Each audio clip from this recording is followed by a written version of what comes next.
semuanya? Setelah kita minggu lalu belajar tentang perjanjian internasional, sekarang kita melihat kedudukan perwakilan negara Indonesia di luar negeri. Kenapa? Karena yang melakukan perjanjian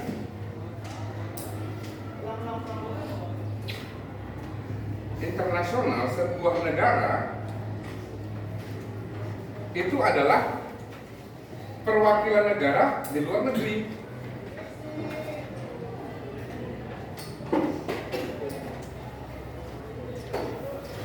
Nah, jadi kira-kira siapa yang tahu ada berapa perwakilan negara di luar negeri? Tahu ya? Baik.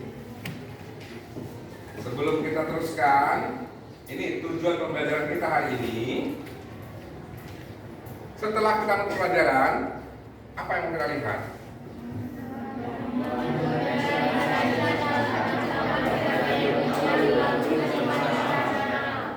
Bagus. Kita harus tahu. Nah, setelah kita tahu tujuan kita mau belajar, ini kepada kita.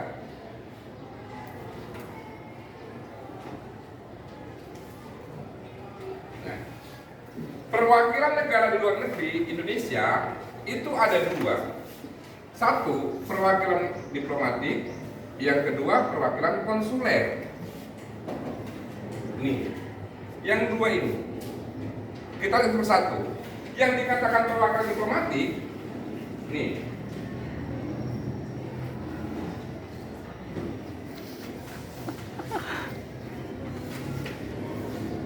perwakilan diplomatik itu kita lihat ya,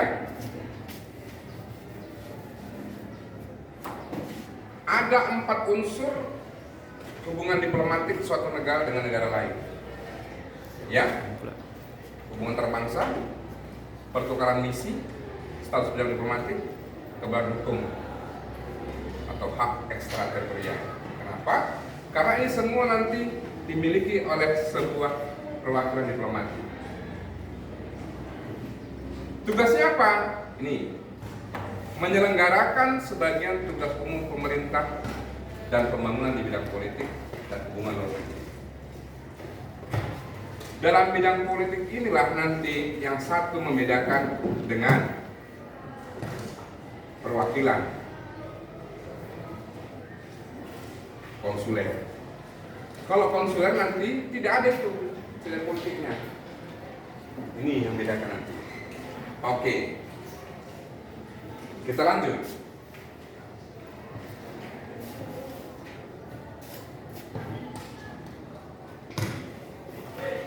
Perwakilan diplomatik adalah perwakilan yang kegiatannya meliputi semua kepentingan negara yang diwakili atau pengirim, dan wilayah kerjanya meliputi seluruh wilayah negara penerima. Ya, nih. Jadi perwakilan diplomatik ini, pengadaannya ini seperti apa namanya? Hubungan timbal balik.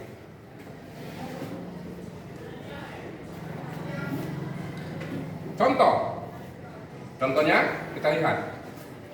Kalau ada perwakilan diplomatik Indonesia di Malaysia, makanya ini pertukaran change of Malaysia mengirim ke Indonesia, Indonesia ke Indonesia, Malaysia ke Indonesia, Indonesia mengirim ke Malaysia, pertukaran dia, bertukar, change. Tuh, nih, yang tujuannya apa? Memelihara kepentingan suatu negara, memelihara kepentingan suatu negara. Nih, melindungi warga negara. Ingat, waktu kita kelas 10, waktu kelas 10 itu belajar unsur negara. Ada rakyat. Rakyat itu ada yang tinggal atau berdomisili di wilayah negara kita, ada juga yang berada di wilayah negara lain. Ingat kan? Nah, jadi warga negara yang ada di luar negeri itu tetap dijaga dilindungi. Contohnya siapa warga negara Indonesia di luar negeri? Siapa?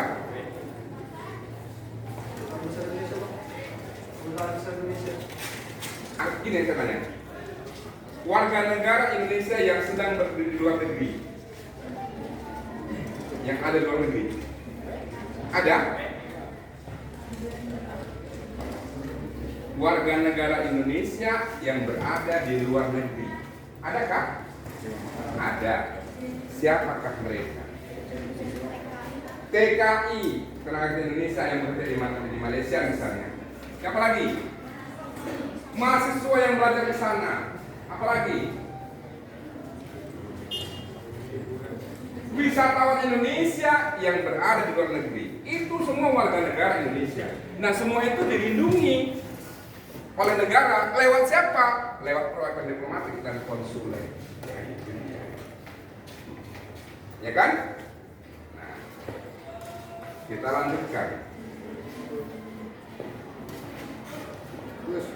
Oke. Tugas sebuah perwakilan diplomatik adalah satu, representasi. Ini yang luar biasa. Representasi apa?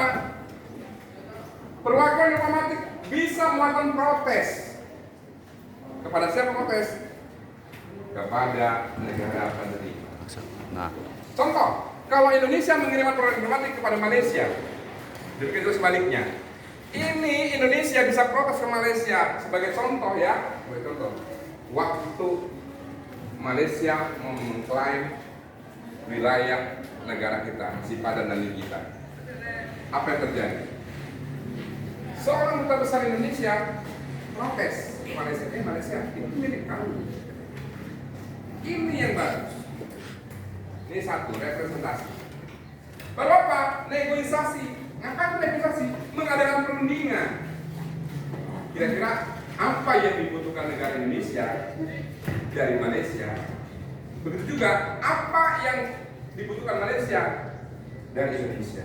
Jadi kita melihat, selain kita melihat kebutuhan kita juga mencari peluang apa yang ada sama kita oper jadi ke negara penerima. Maka dibuat perundingan, negosiasi. Indonesia terkenal sawitnya kan, betul kan? Indonesia terkenal akan sawitnya. Sekarang Malaysia yang minta sawitnya kan? Ya kayaknya. Padahal dulu itu pertukarannya tahun 60-an Malaysia membutuhkan buruh dari Indonesia. Tahun 60-an banyak buruh-buruh ke sana. Udah sampai di Malaysia makmur buruhnya. Habis kontrak nggak mau pulang jadi warga negara sana. Makmur. Itu Indonesia ya, bukan bangun negaranya enggak. Sekarang tahun 60 Malaysia mengundang buruh dari Indonesia untuk mengajari mereka. Di tahun 90-an Malaysia sudah mengundang Indonesia untuk ambil S2 ke negaranya. Luar biasa. Ini kemajuan. Bagaimana dengan kita? Mari kita maju. Baru observasi itu menelaah, meneliti. Jadi seorang duta besar itu, seorang perwakilan diplomatik melihat peluang-peluang apa saja yang bisa menjadi income buat negara Indonesia. Indonesia kaya akan sumber daya alam, kaya juga akan sumber daya manusia kan gitu. Makanya mereka juga menyalurkan tenaga kerja sana kan gitu. Artinya apa? Untuk mengimbangi ya apa yang mereka butuhkan dan apa yang kita punya kita berikan. Apa yang kita butuhkan dari mereka kita ambil gitu. Nah, yang pentingnya adalah proteksi. Ini proteksi.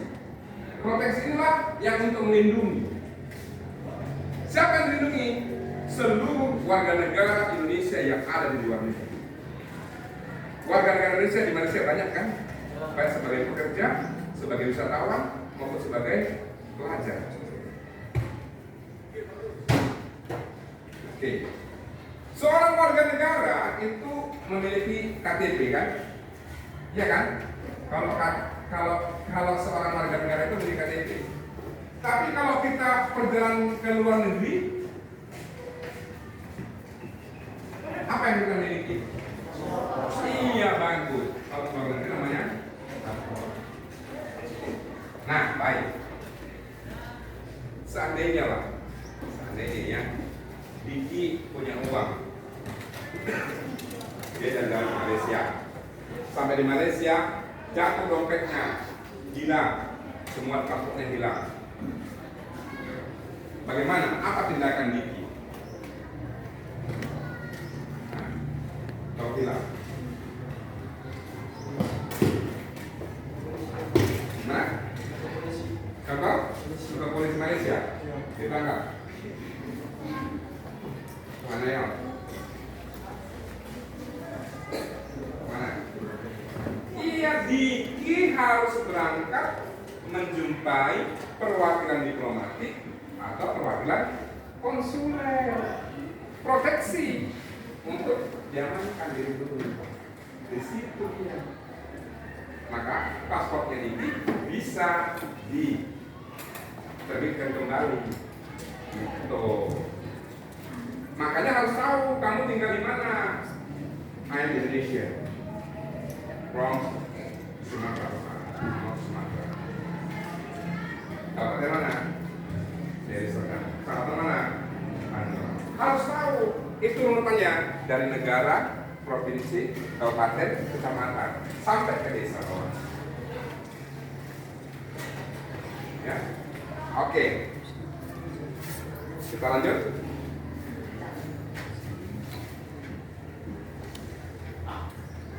Kalau perwakilan diplomatik itu fungsinya jelas, ya, mewakili negara di negara penerima, melindungi kepentingan negara pengirim, ya, menghadapi persetujuan pemerintah.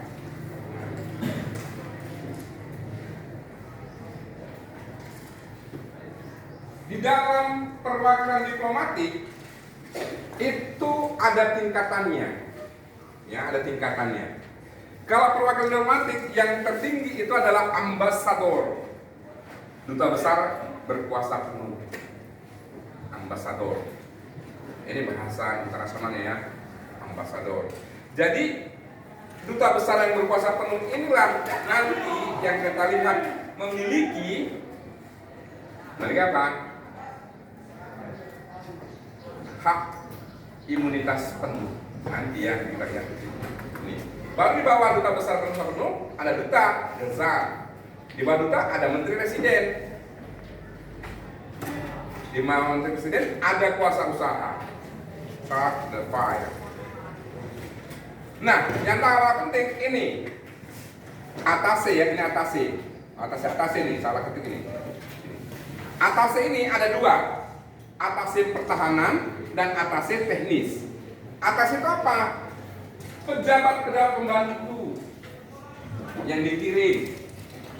Biasanya atase pertahanan, contoh negara-negara yang sedang bertempur atau perang saudara, biasanya itu kalau duta besarnya dipanggil ahli pertahanannya kita untuk konsultasi, untuk begini masalahnya, bagaimana solusinya, gitu ya. Jadi orang ketiga memberi pencerahan. Inilah atase pertahanan. Nah, kalau atase teknis itu biasanya tentang yang paling banyak pembangunan. Contoh waktu kita mengalami tsunami di Aceh. Pernah nggak cerita yang berapa tsunami Aceh? 2004. Nias? 2008. Saat membangun Aceh kembali, itu banyak atase teknis dari luar negeri. Maka cepat pembangunannya. Itu dia. Jadi kalau kamu nanti sudah selesai SMA nanti, perlu kamu belajar dari luar negeri. Kalau di luar negeri itu jalannya lurus semua, nggak tanjakan, nggak turunan. Indonesia senang dengan tanjakan dan turun-turun, kan? Kenapa? Mereka tidak mengubah relief tanah itu dirubah. Kalau ada gundukan, dia bor. Kalau mungkin untuk dicampur semua. Enggak begini. Kalau enggak dibor atau kerong dua gitu. Enggak. Nanti kamu ke ruang kita jangan luar negeri ya. Kita lanjut. Yang kedua ini adalah ini yang saya katakan tadi, hak yang dimiliki seorang duta besar. Nih, hak imunitas. Ya, hak imunitas. Apa itu hak imunitas?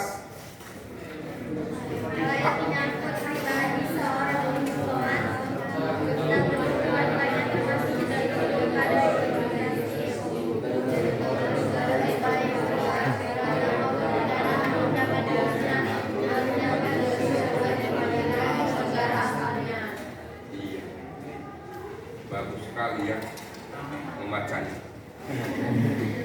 Kita lihat ya, kalau seorang perwakilan diplomatik, duta besar berkuasa penuh, dia memiliki hak imunitas. Hak imunitas bagaimana? Ini dia. Yang paling penting di sini, baik perkara perdata maupun pidana, tidak bisa dijadikan saksi. Ini hak imunitas penuh. Ya, contoh begini. Seorang duta besar itu, ini kedudukannya ada di luar negeri. Saya katakan tadi pertukaran. Contoh, kalau ini Malaysia, ini Indonesia, sudah? Duta besar Indonesia yang ada di Malaysia ditempatkan di ibu kota negaranya. Apa ibu kota negara Malaysia?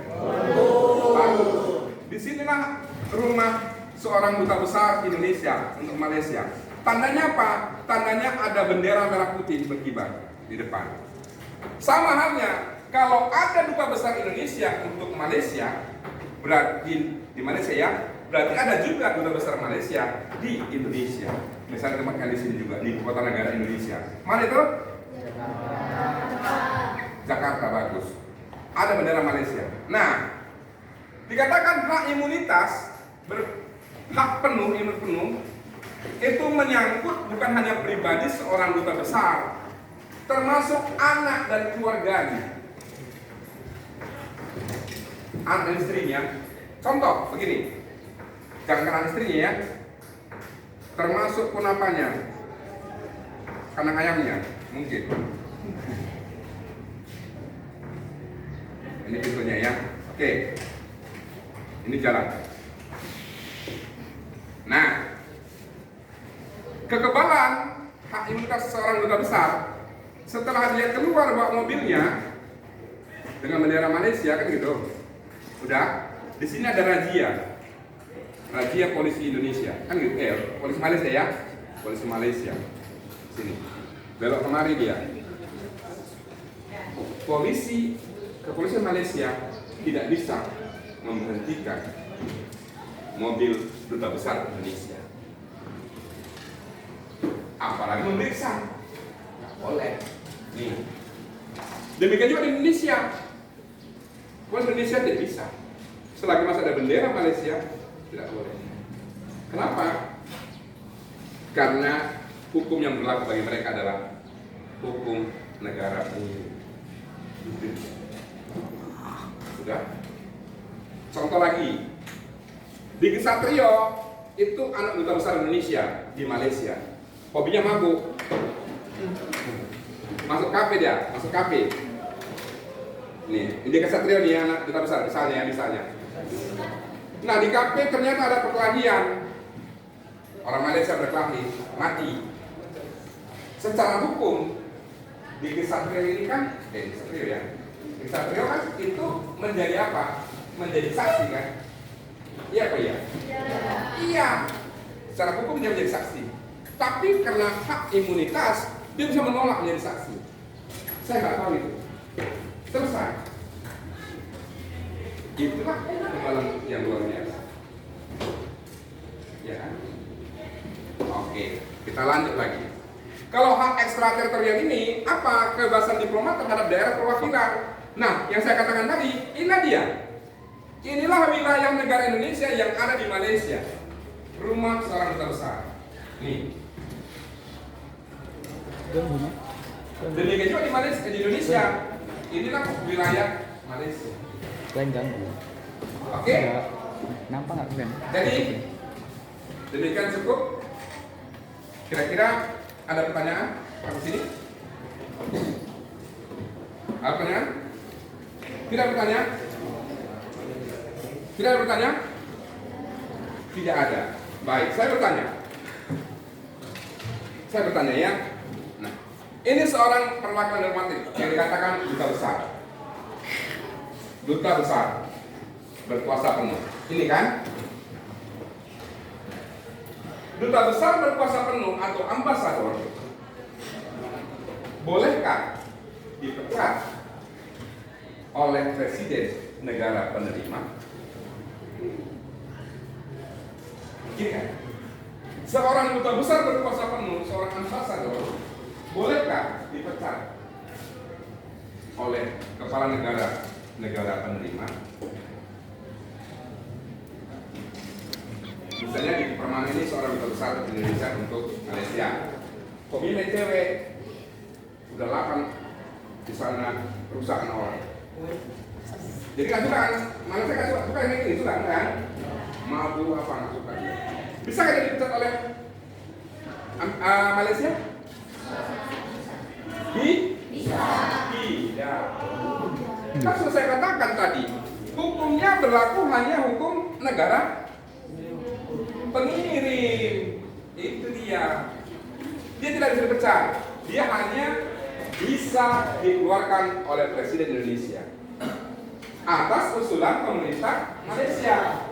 Nah, disitulah istilahnya persona non grata. Apa itu persona non grata? Persona non grata itu artinya orang yang tidak diinginkan. Cukup? Oke, dengan demikian untuk pelajaran hari ini kita ketemu minggu depan. Tepuk tangan untuk semua.